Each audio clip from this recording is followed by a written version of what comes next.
Well, the school year is almost over for many teenagers, which means they'll be out of the house and on the roads.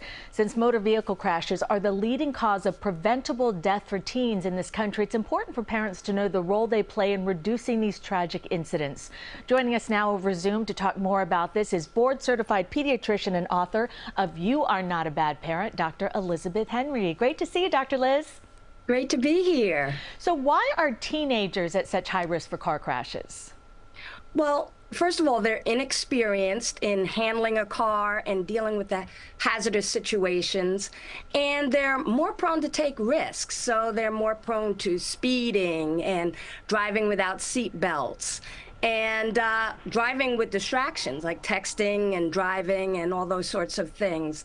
And also their motor skills and their judgment are still in development, and they're more prone to peer pressure and driving when they're upset and speeding when they're angry. So those things make them at risk.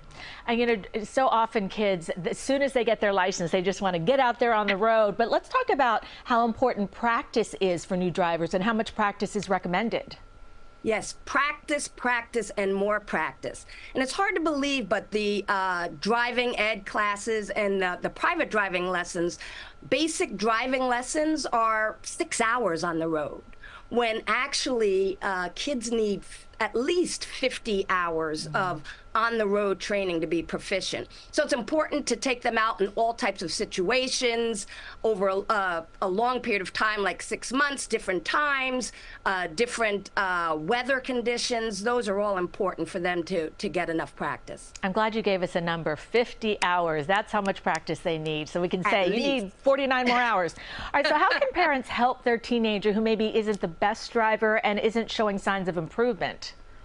Well, parents need to know that they have control. First of all, they have to give permission for them to get their driver's license. They need to give permission for them to access cars and drive their car. And it's also important to create a safety driving agreement. So putting all the rules and regulations and what happens if they break the rules. So obeying the law. Not speeding, not too many people in the car at one time. I like those deals. I say write it down, stick it on the fridge. All right, and so have how them can sign it? Yes, exactly.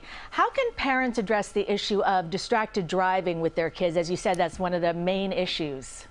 They have to sit down and really have a conversation about not driving, not only texting and taking phone calls, but also not eating at the same time as they're driving, not changing stations, which is, I know, is hard for teens to do, and also put those expectations down and discuss them frequently, and also be good role models. So if you tell them not to drive while texting, you can't turn around and do the same thing.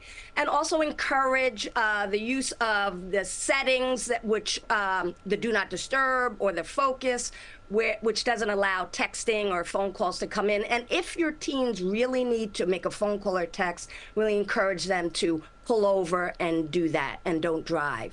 And what can parents do to make sure their teenagers understand the risks of driving while impaired? Because that's something they're going to run into with their friends.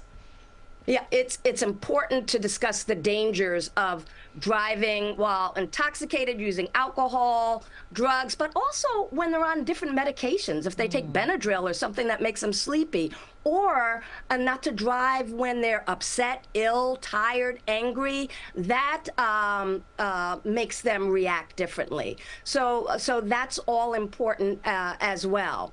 And a safe driving agreement is also important, which means a safe ride agreement.